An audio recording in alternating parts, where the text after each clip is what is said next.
Koko ntiri na petit na biso casquette bakutana JS Djemba pe babeti solo oyo na lingala facile. Pire petit na biso ataka chapeau na caricature ya journal lingala facile lelo azo kamwa yoka nenga zobeta lisolo. Kobala ezali eloko ya GT. Il faut kozala sérieux côté wana. Kasi pona ndeko Oscar mawa ebele po ye wana na tongo mama na lisolo na ya Jackie wazali mwasi na ye. Yoka ya Jackie nenga zoloba. Mais Oscar, oyebi bien que Mabe invité ki biso na mariage ya cousine na ye. Ozokende mbangu boye wapi? Yoka Oscar nenga répondre. Je regrette Jackie, il faut na kende kolala na musala kende kaka yo moko.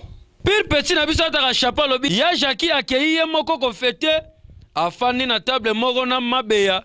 Yoka babul na masonde zobeta mama Beya na zoloba. Mabeya ye mobali ya cousine na yo ngo asalaka wapi yo? Yoka Mabeya nenga expliquer. Bon, natika pe omona mobali na ete, oyebi cousine azala penza kuninga bato bayiba makamu na ete donc nayebi place asala ate.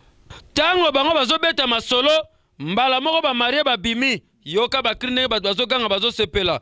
Oh libala libala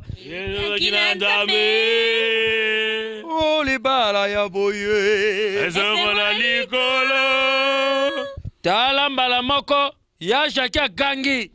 Mais oyo Oscar Mbala moko longue place azalaki apumbweli Oscar na nzoto.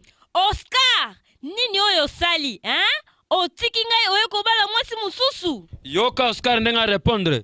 Mais Jackie tala Jackie, il fallait kakana bala mariage oyo ndako nzambe. Omoni Jackie tala Jackie tika non. Na mupanzi mwasi oyo babala kipa Oscar yoka nenga kweye vanya bamba na mabele.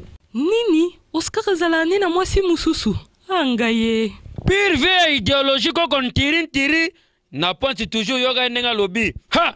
Mawa mingi libala basala ka yangumbala moku. Suki kaka ulingi mariage ya ndagu ya nzambe sala yangu kaka na mwasi huyu buzalaka na ye.